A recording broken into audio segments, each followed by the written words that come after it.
So, ito yung nag-grocery ko kahapon.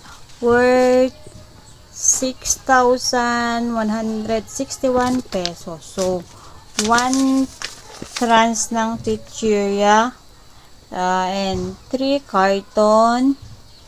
Then, isang ganun 1 case na mineral. Then, half bale ng kobe. So, yan yung mga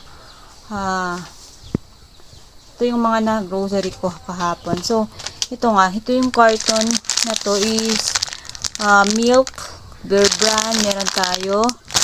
Then, mga snacks. Then, 1 case na Payless. Nandito ako, mama. So, ito yung worth 6,161 pesos na grocery ko.